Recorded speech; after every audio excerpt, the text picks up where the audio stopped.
Bueno, vamos a ver la propuesta del gobierno federal para mitigar los efectos del coronavirus en México.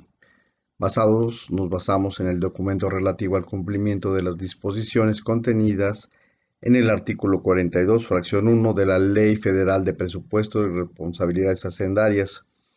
Vamos a hacer un conjunto de reflexiones. Me da mucho gusto tener estos documentos. Hace mucho que no hacemos una reflexión.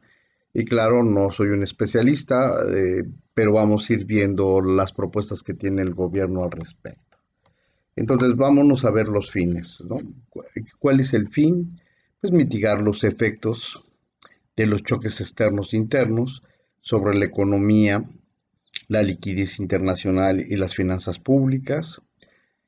Ese sería uno de los objetivos, ¿no? Evitar mitigar los choques externos en la medida de lo posible. Es una crisis que pega muy fuerte y y busca, pues, primero mitigar los impactos internacionales y las finanzas públicas. Como segundo punto, es importante señalar eh, contribuir los retos en materia de salud, porque en cuanto a salud ha estado muy mermado, se vino a privatizar y se vino a descuidar mucho los sistemas públicos y los sistemas de salud, y entonces pues se tienen que fortalecer, pues, porque ha sido parte, es necesario, fundamental, estratégico que se tenga que hacer.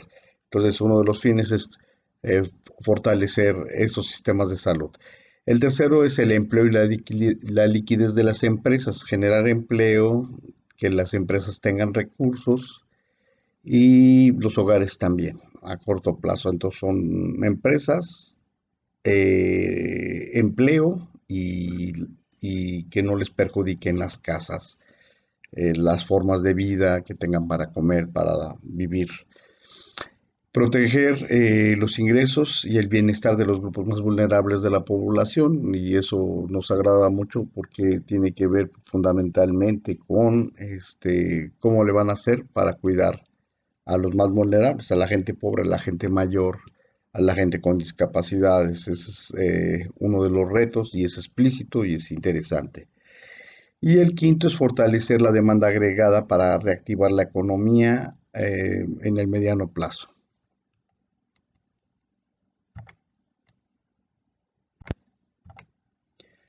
¿Con qué recursos? Ellos llaman amortiguadores. Ok, perfecto. Vamos a buscar mejorar las condiciones y que no les perjudique mucho a las personas. ¿Con qué recursos? Bueno, hay tres fuentes de recursos importantes a las que menciona el documento, que uno es los fondos de reserva para enfrentar las contingencias en materia de salud, incluso de tipo epidemiológico. Si hay un fondo de reserva que está destinado para contingencias en materia de salud a nivel federal, se va a echar mano de ese recurso.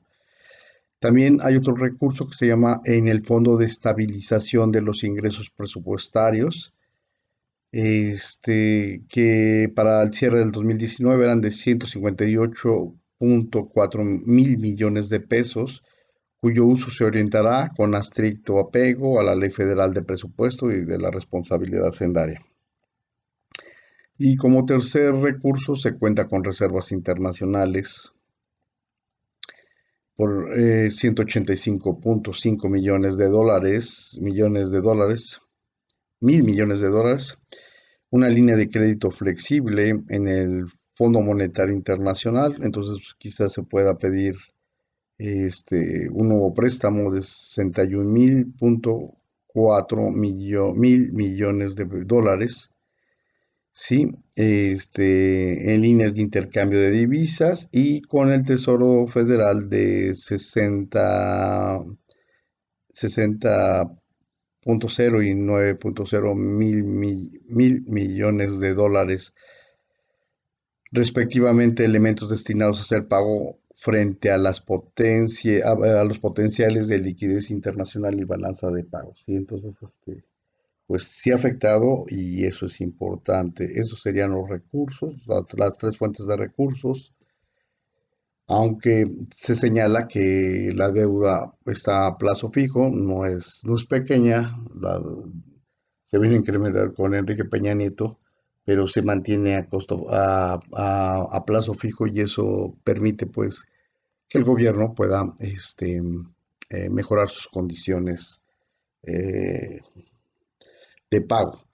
Sin embargo, bueno, esos serían los nuevos compromisos y con estos recursos se haría la estrategia.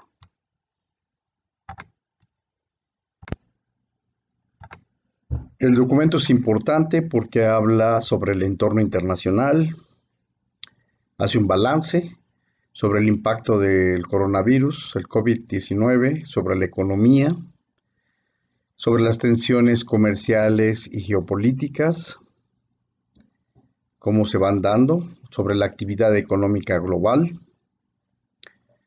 sobre la inflación y cómo influye la inflación en estas situaciones, las materias primas y el mercado de petróleo, que es una de nuestras preocupaciones principales, la política monetaria y los mercados financieros, cómo se están comportando, ¿sí? Los cambios en clasificación soberanas, está muy interesante ese capítulo, hay que verlo para ver cómo se dan estas clasificaciones soberanas.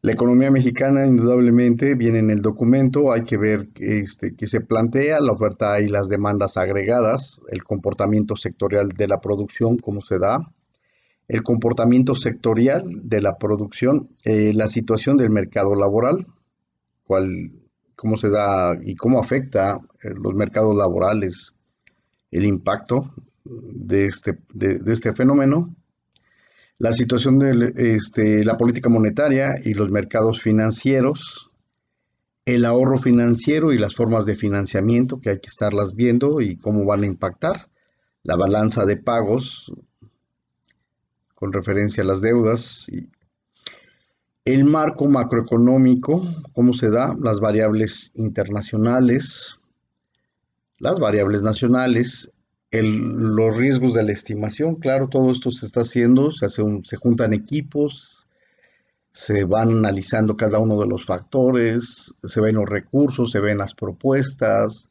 se ve las estrategias que deban de tomar y que se están proponiendo, ¿no? Los riesgos de las estimaciones son importantes porque a veces puede ser uno muy optimista o muy pesimista y en el riesgo pues ir contemplando qué efectos directos y qué efectos colaterales puede haber en la política económica. Las finanzas públicas, que son fundamentales, con qué tenemos, con qué se cuentan, las proyecciones, el cierre de las finanzas públicas, se hace un balance para ver cómo se cierran las finanzas públicas al 2019, cómo se va a trabajar las finanzas públicas en el 2020, cómo están trabajando y las proyecciones, ¿no? En el 2021, cómo se va a trabajar. Hay varios anexos. De los anexos que me gustaría platicarlos en distintos momentos, en otro momento, es los programas prioritarios. Bueno, vamos a hacer pequeñas cápsulas donde vayamos platicando cada uno de estos temas que tienen que ver con propuestas de política pública, que tienen que ver con propuestas de macroeconomía, que son de los temas que nos interesan, y ir viendo la orientación y claro, y finalmente pues es una propuesta de gobierno y yo sé que no depende a veces nada más de la voluntad y del aparato de gobierno. Hay otras fuerzas que median este tipo de cuestiones, las cuestiones económicas, las cuestiones políticas, el sistema mundial. Entonces hay que estar atentos y los mantendremos, contribuiremos reflexionando esos temas. Pues por lo pronto les damos las gracias.